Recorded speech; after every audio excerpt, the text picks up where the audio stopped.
No, just call me your lordship. Yeah, that's fine. I like to keep it casual. Yeah. Okay, thank you everybody. Thank you and welcome to a brand new season here at Brentford and a very, very exciting season it looks to be as well as we embark on our first ever journey into the Champions League. Cannot wait to get that started. But do we have any questions? Yeah, Reginald. Reginald, hey mate, your local reporter. What you think you can achieve this season?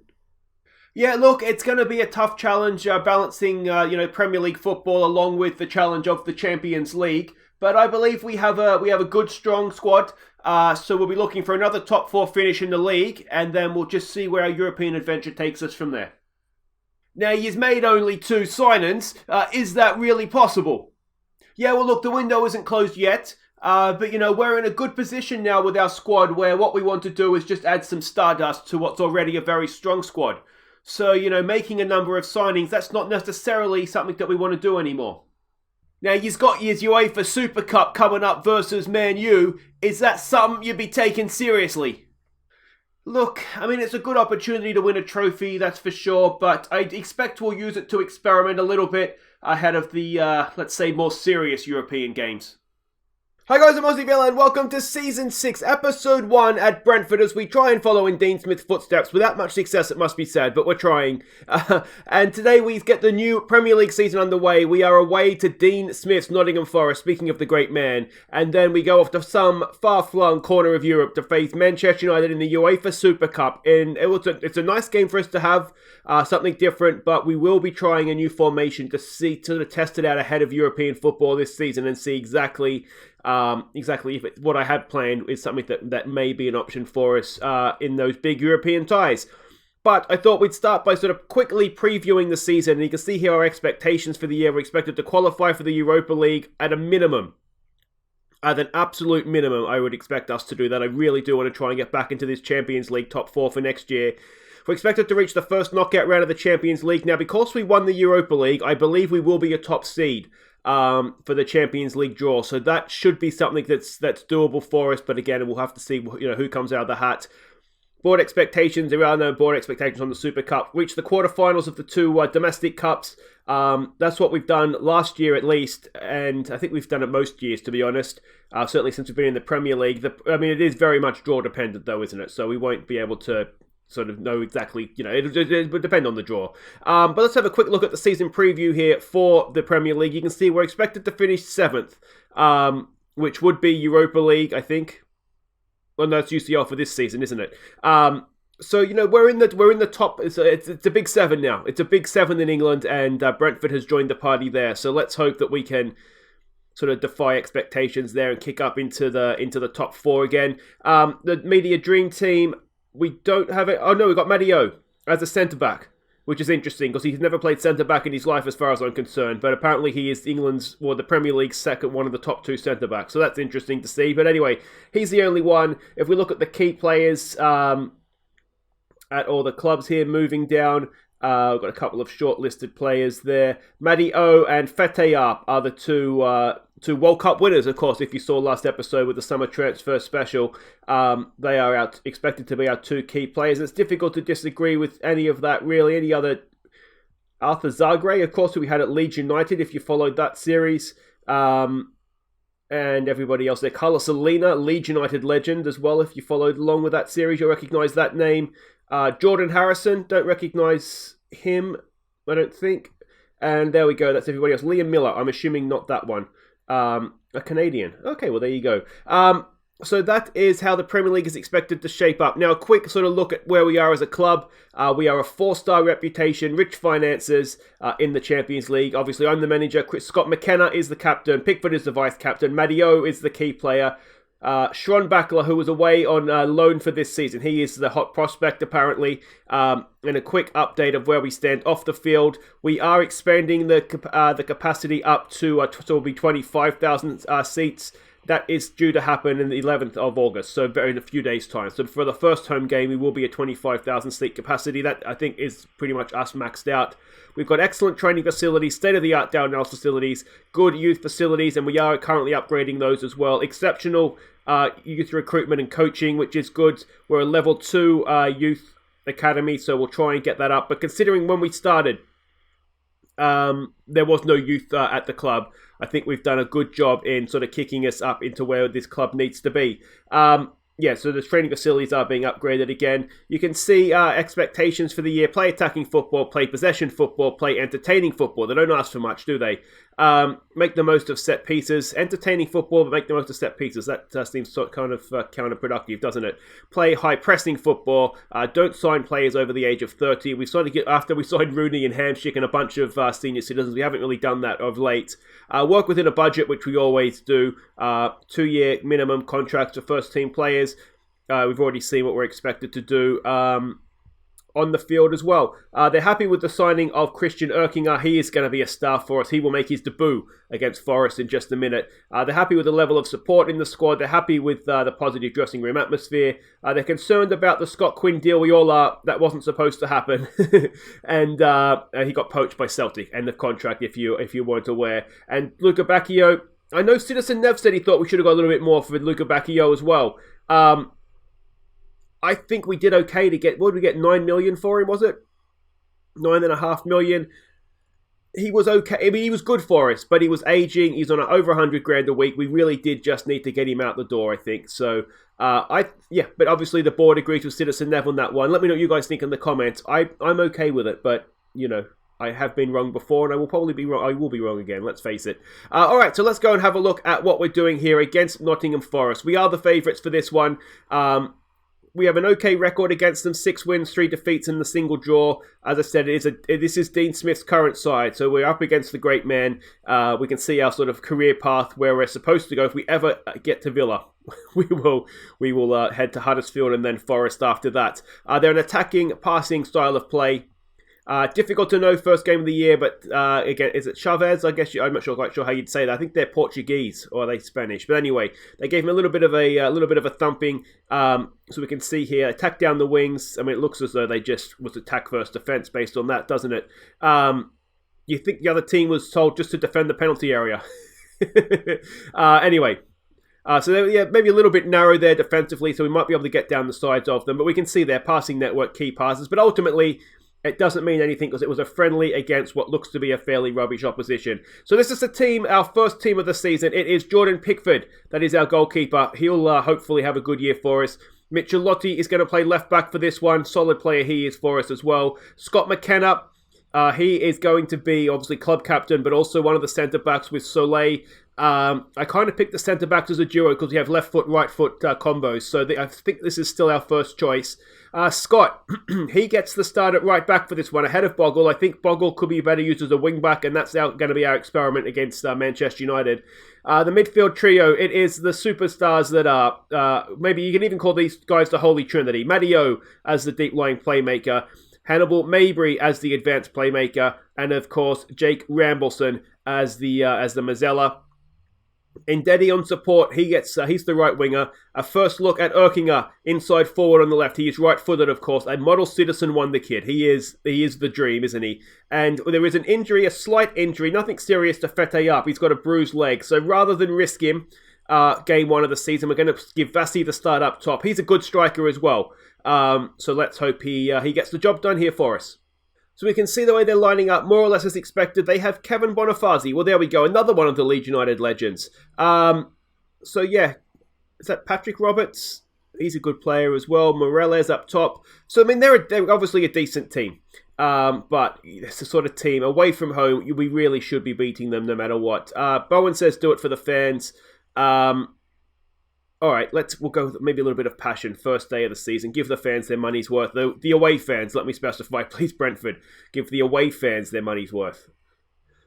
All right, and here we go. A brand new season about to get underway. Now, the transfer window is, of course, still open, and we do have a little bit of money to spend. So I don't necessarily think we're done for the year.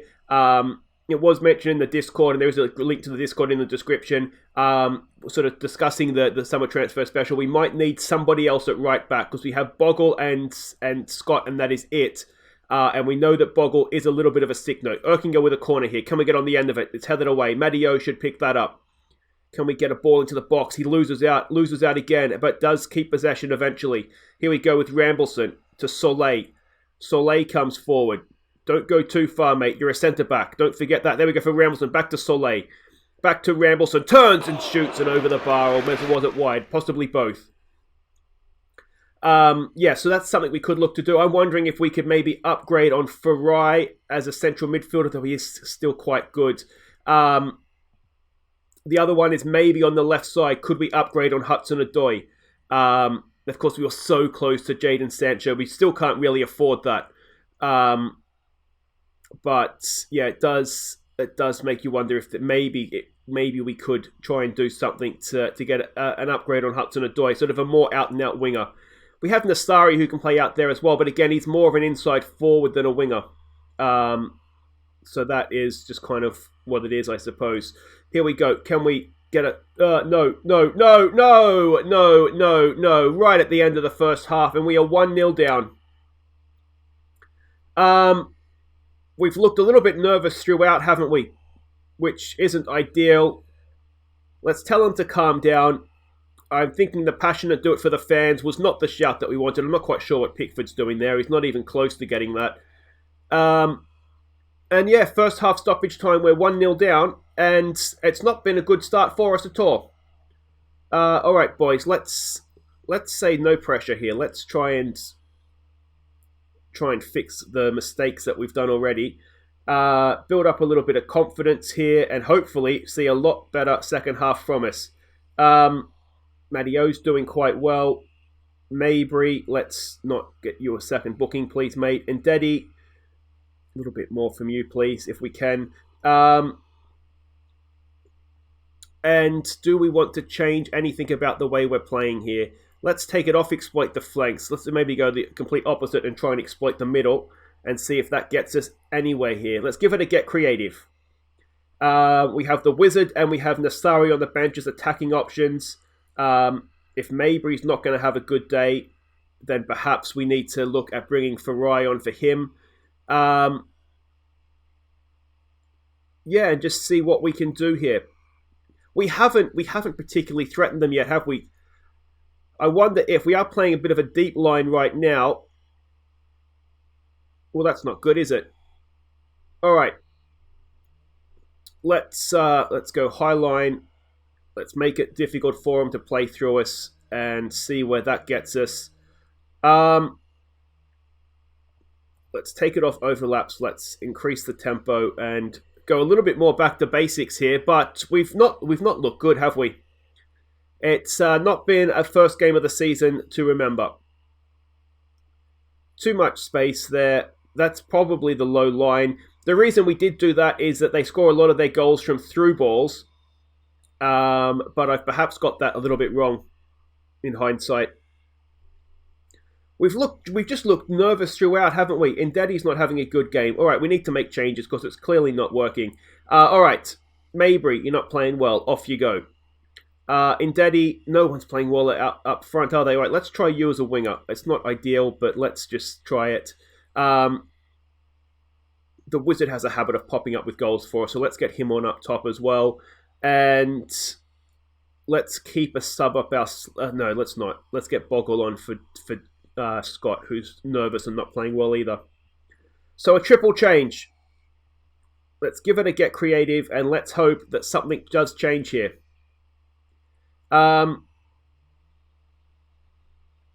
There's absolutely no sign of anything changing. Let's go to the counter-attack strategy. Let's go back to attacking. Let's try a no-pressure shot. Here we go, Farai. Can we get something from this? No, we cannot. And yeah, well, this is not the start to the season we wanted, is it? We've looked, dare I say, horrible. Erkinger has not had a good day. Here we go again. Cross comes in, and Pickford makes the save on that occasion. Gets it forward quickly. Here we go with Erkinger. All right. Can we get something here? If we can get one, you never know. There we go with the Wizard. His shot goes past the post as well. And it's just been a bad day at the office, hasn't it? We've got a corner to defend here. Let's get it clear and counter-attack. Get it clear and counter-attack. Soleil gets it clear. Here comes the counter-attack. No, it doesn't. Look at these match ratings. Absolutely woeful. What a crappy start to the season that is. Um, yeah, I mean, there's not much to say other than, I don't know. So Forest earned surprise victory at the City Ground. Smith talks about villain. Oh my god, he knows who I am. He knows who I am. Erking up makes debut. I mean, it was just. We'll be back for the Super Cup. Okay, welcome back. Well, it wasn't a fantastic start to the season, but let's hope we can put that right here. We are in Budapest, ready for the UEFA Super Cup against Manchester United. Now, we've never beaten them, which is not a good place to be honest, coming into a cup game. But here we go. We are not the favourites, as you would expect. They are the Champions League winners. We are the Europa League winners. Zinedine Zidane is their manager. He is, well, we know Zidane's a good manager, don't we? Doesn't like Gareth Bale, but a good manager nonetheless. A balanced, standard style of play. They got a 1-0 win over Tottenham in their opening game. You can see they attack down the wings. We can see their positional heat map here. Again, you can see attacking down the wings. Maybe a little bit narrow at the back. There's maybe something we could exploit there. There's their passing network and their key passes in that final third as well.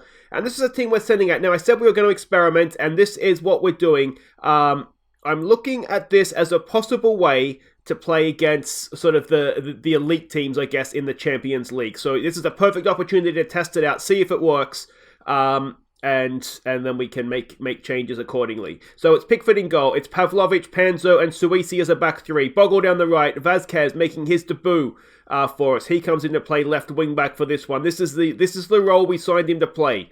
So let's hope he can do a good job for it. It's Ghana, it's Palaversa, and it's Farai. So it's basically the European midfield of last year, but we sold Monroe to make space for Palaversa. He's right-footed. Damn it. So he could have played it anyway. We'll see. So we'll just switch those two back around then. Here I am thinking I'm being smart and putting the left-footed player on the left side to be a Mazzella, and it doesn't matter. So there we go. We'll do that. It's Nassari as a false nine. He's a good player. We need to figure out a way to get him into the team. So we're going to try him as a false nine. He's got good flair. He's got good first touch, good dribbling. I'm thinking maybe a false nine might suit him. And Dan's going to go up top for this one. Again, Fete up. He's back from his injury, but I just don't really want to risk him in this one, if I'm honest. We do have Matt Keach on the bench. Of course, a Patreon supporter. If you do want to have a Youth Academy product named after you, link to the Patreon down in the description for all that information. But we will try and give him a debut on this one, unless it's a sort of a game on the sort of nail, what's the word, on the edge. If it's a really tight game, then maybe not. But otherwise, we will try and get him onto the field. And if you're looking for squad numbers as well, I should say Matt Keach has managed to pick up number 10. With Monroe leaving, it just happened to be available for him, so he snapped that up. Vazquez is number 27, and I forget what number I gave Erkinger. Hopefully you noticed that in the first game, and if not, I'll try and point it out next time. Next time we have him on the field. Was he on the bench, actually? Did I have him on the bench? He's number 11. Okay, so I did give him number 11. Left side winger has to be number 11, doesn't it? We can see the way they're lining up there. They are a very, very good team. A very, very good team. So, I mean, as I said, it's the perfect opportunity to try and experiment here. Bowen, I'm not going to listen to you, Bowen, because last time I did that, it was a horrible performance. So I'm going to go with my gut and just say, calm, we have faith. All right, and here we go. I was sort of thinking about it. I think I'm annoyed with myself for in the Forest game for not doing my usual team talk of just, no pressure, take the pressure off. That's what I usually do. That's what's been getting us results, and I don't know why. I got caught up in the opening day excitement, I think, do it for the fans, but it was an uncharacteristically poor performance. We were nervous and anxious throughout, and that is, I think, the reason for it. We put a little bit too much pressure on there. Ansu Fati gets into the penalty area, and, well, a good block there from Pavlovic, but not the best start, 30-odd seconds in. Boys, concentrate, please. Obviously, a new formation. It may take a little bit of time for us to get used to it. I'll tell you what, we're taking a little bit of time to settle in here. Very nervy start from us. But as I said, it's the perfect opportunity to see if this is something that will work for us or not. Because ultimately this game means nothing. It would be nice to win it, but it doesn't really matter. And it's against a really good opposition. So as I said, it's the perfect opportunity. Here we go. Bogle with a throw for Palaversa. He goes back to Suisi, forward to Ghana. Ghana back to Suisi. Of course, another thing that we would be doing, I guess, in the Champions League game is we would more than likely, depending on what the league fixture was and how that's standing, we would more than likely be playing sort of our first choice midfield rather than the second choice midfield, things like that. So It's not a perfect test run, but it's good enough. Ansu Fati at the back post. Suisi clears it away, and we're looking a little bit ragged here. I'm wondering if there's something differently we could do defensively. Perhaps we've got a goal kick here for De Gea. He goes short to Romero, forward to Pogba, and are we Milinkovic-Savic now? Are we a little bit too open, perhaps, considering what we're trying to do here and make it difficult for them with the sort of three at the back? Of course, another thing we would probably do is we'd have Fete up and another up front as well. There'd be little variations we could play on this as well as that shot goes wide. We could have sort of say Fete up top and then sort of someone wide cutting in on sort of the Roman Tur sort of a role. That is very much the wizard role, isn't it? He's very, very good at that. So that's another option. We can see Dan and Nasari up top aren't playing particularly well, but we haven't seen a highlight from ourselves yet, have we? Let's say unlucky. We want to see more from you, please, Palaversa. Palaversa is someone who we could potentially look to upgrade as well. We signed him because basically we could. It was 5 million and it was cheap, and we could, we can sell him on at a profit from that. So, that's why we signed him permanently, because he was contracted. If you remember, his contract was up and he was going to go to Bologna. I think we couldn't offer him a contract on a free, so we got City to accept sort of 5 million, and we went from there. So let's try lowering the tempo, looking for the overlap, give the wing backs maybe a chance to get forward. Anything else we want to do there? I don't think so. Is there? No. And I'm wondering if we close up these lines a little bit. I think we do want to defend wide because we want the centre-back sort of covering where the wing-backs get forward, and Garner's in there to sort of protect them as well. Let's give it a get creative. I mean, it was 0-0 at half-time. I think on that front, it's worked okay. I'm looking at Palaversa there, though. He's not having a good time of things. So let's maybe take him off. We do have young Hurdle on the bench, I think. Yes, we do. Academy product, of course. So it might be a good opportunity to get him on for Palaversa. Dan is looking nervous and not having a good... This is Keach's moment, isn't it? It's his moment. Get on there, son. Get on there. It's not been a good day for Dan, and if he's looking nervous as well, then there's absolutely no point forcing it. All right, come on. Oh, is that a save from Pickford? Wow. And now we have work to do from the corner as well. João Felix, I guess it is, isn't it? Oh, and Pickford's there again. Can we get it out wide quickly, I wonder? No, not on this occasion. Let's give it a no pressure. Come on, boys. Just relax. This is, to be fair, we're holding a very, very good Manchester United team, the Champions League champions, and we're keeping them scoreless through the best part of 90 minutes as Bogle picks up an injury. We don't really have another right back. Oh, yeah, we do, Scott. So we'll make that change, and that might just force our hand a little bit into trying to get another right back in. I did have a quick look in between games to see if there's anyone available for loan that might be useful. There's another good block, Suisi. We are clinging on a little bit at the back, but we've got 2 minutes of stoppage time left. Can we go and... Oh, it's bouncing around. Oh, and Milinkovic-Savic breaks our hearts in stoppage time.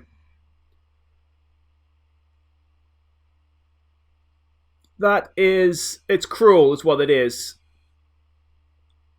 To be fair, we've been clinging on. It was only a matter of time, I think, before our luck did maybe run out at the back there. Let's try. Did I pause that? I did. Since we've made all our subs, haven't we? So let's just try kicking Farai forward. We're absolutely desperate at this point in any case. And we have a corner. Farai. Can we get on the end of it? We can't yet. Panzo's there. Back to Ghana. Back to Panzo. Just somebody shoot. Is he onside? Good crossfield ball. It's there, and it's Pavlovic over the bar. Oh, it was the only chance of the game that we had. And, well, it's not gone our way, has it? Unfortunately, that one. Well, let me know what you guys think in the comments. I mean, it's a little bit unlucky to lose so late, but we really can't have too many complaints. We'll say unlucky. So Manchester United win the Super Cup. Did that formation work? 2 weeks, come on, Bogle. You've got to be fitter. Just be fitter. You wonder if it was more of a first choice team, if we would have created a little bit more. But